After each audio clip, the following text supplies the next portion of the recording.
Assalamualaikum warahmatullahi wabarakatuh. Perkenalkan, nama saya Sulistiawati. Saya dari Teknik Informatika. Di sini saya akan mempresentasikan studi kasus tentang sistem pengendalian manajemen dan perilaku organisasi di perusahaan Microsoft. Topik utama dalam presentasi ini diantaranya membahas profil perusahaan Microsoft, sistem pengendalian manajemen di perusahaan Microsoft, perilaku organisasi di perusahaan Microsoft, hubungan antara sistem pengendalian manajemen dan perilaku organisasi di perusahaan Microsoft, faktor-faktor yang mempengaruhi perilaku organisasi di perusahaan Microsoft, dan juga kesimpulan dari semua pembahasan kita. Baik, kita langsung ke pembahasan pertama, yaitu tentang profil perusahaan Microsoft. Microsoft termasuk ke dalam jenis perusahaan multinasional atau perusahaan yang berusaha di banyak negara atau banyak tempat. Untuk alamat dari perusahaan Microsoft di Indonesia itu ada di Jakarta, Stock Exchange, Building Tower 2, lantai 18. Microsoft memiliki 221.000 karyawan dan perusahaan Microsoft termasuk salah satu perusahaan yang memiliki karyawan terbanyak di dunia, yang bergerak di bidang pengembangan, pembuatan, memberikan lisensi, dan mendukung berbagai macam produk serta jasa yang berkaitan dengan komputer. Salah satu produk dari Microsoft yang paling terkenal hingga saat ini adalah operasi sistem Windows yang sering kita gunakan sehari-hari. Dan tujuan dari perusahaan Microsoft itu sendiri diantaranya dapat menguasai pangsa pasar di seluruh negara, meningkatkan kepuasan pelanggan dengan menciptakan inovasi baru untuk memudahkan para penggunanya. Microsoft mengukur kepuasan pelanggan dengan cara menggunakan user interface atau disebut jaringan tatap muka pengguna. Dan yang terakhir, tujuan dari perusahaan Microsoft adalah menciptakan efektivitas kerja. Selanjutnya, visi dari perusahaan Microsoft. Visi dari perusahaan Microsoft adalah menjadi pemimpin pasar global dengan membuat terobosan baru untuk menciptakan revolusi besar di bidang teknologi mikroprosesor. Untuk misi dari perusahaan Microsoft adalah memberikan layanan terbaik dengan memenuhi keinginan pelanggan guna menjaga hubungan baik. Yang kedua, menciptakan suatu layanan dengan memberikan kemudahan dan kenyamanan bagi para penggunanya atau menciptakan lingkungan antarmuka. Yang ketiga, merekrut karyawan pekerja keras yang memiliki pengetahuan dan keterampilan pemrograman. Jadi mereka tidak sembarangan merekrut pegawai. Yang keempat, menetapkan standar industri untuk menjadi pemimpin industri. Yang terakhir, membuat produk yang berkualitas dengan harga yang murah. Selanjutnya, tentang sistem pengendalian manajemen di perusahaan Microsoft. Sistem pengendalian manajemen di perusahaan Microsoft itu menggunakan sistem pengendalian intern.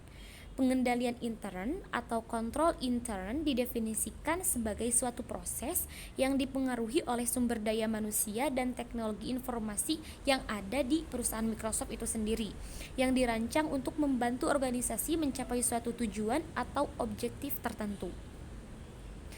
Selanjutnya, perilaku organisasi di perusahaan Microsoft. Yang pertama ada personal mastery atau kemampuan pribadi.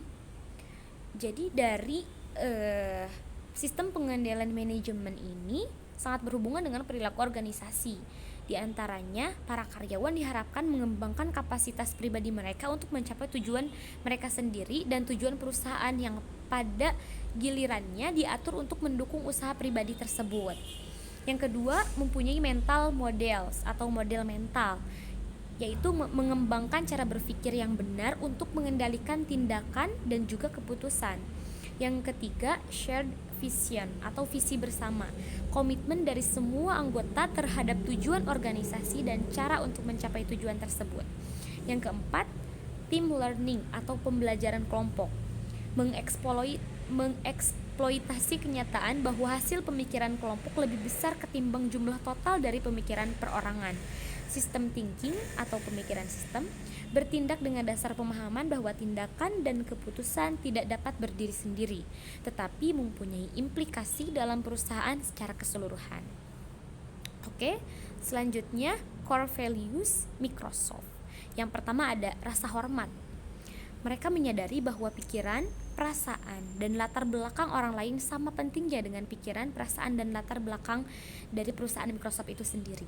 Yang kedua, integritas.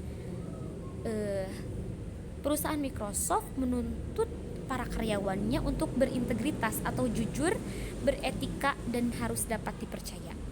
Yang ketiga, akuntabilitas, yaitu bertanggung jawab. Perusahaan Microsoft bertanggung jawab penuh atas keputusan, tindakan, dan hasil yang mereka lakukan di perusahaan Microsoft itu sendiri. Selanjutnya, hubungan sistem pengendalian manajemen dan perilaku organisasi di perusahaan Microsoft. Yang pertama, dilihat dari orang atau karyawan yang telah memasuki era New World of Work, memiliki kemampuan untuk bekerja secara fleksibel dan produktif di tempat kerja modern berbasis digital. Mereka juga didukung oleh pemimpin dan budaya kerja yang dapat membantu mereka untuk meraih kesuksesan dalam lingkungan yang dinamis ini. Yang kedua, tempat kerja. Karyawan dapat bekerja secara fleksibel, kapanpun, dan di tempat kerja mereka telah mendukung sistem kerja kolaboratif dan dinamis. Kebijakan di tempat kerja juga mendukung gaya kerja yang dapat dilakukan secara fleksibel di kantor, rumah, maupun ketika karyawan sedang bersama konsumen. Yang ketiga, teknologi. Karyawan difasilitasi dengan teknologi yang memungkinkan mereka mencapai kesuksesan di lingkungan kerja, menunjang mereka untuk bekerja secara kolaboratif dimanapun mereka berada. Selanjutnya, faktor-faktor yang mempengaruhi perilaku organisasi di perusahaan Microsoft.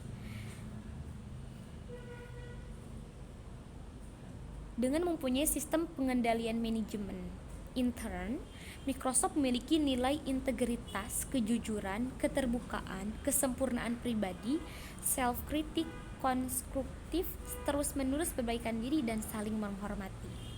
Microsoft berkomitmen untuk pelanggan dan memiliki gairah yang besar terhadap perkembangan teknologi. Nilai lain yang menonjol selain itu adalah rasa tanggung jawab yang tinggi terhadap pelanggan, pemegang saham, mitra, dan karyawan dengan menghormati komitmen, memberikan hasil, dan berjuang untuk kualitas tertinggi. Baik, untuk kesimpulan dari pembahasan kita, perusahaan Microsoft sebagai salah satu perusahaan yang memiliki sistem pengendalian manajemen yang integritas, efektif, dan budaya kerja yang konsisten. Faktor-faktor seperti core value, kepemimpinan, dan lingkungan kerja yang kondusif sangat berpengaruh untuk kemajuan perusahaan ini. Baik, mungkin selanjutnya ada pertanyaan, silahkan dijawab di kolom komentar. Terima kasih untuk perhatiannya. Mohon maaf bila terdapat kesalahan. Wabillahi taufik ila aqwamit thoriq. Wassalamualaikum warahmatullahi wabarakatuh.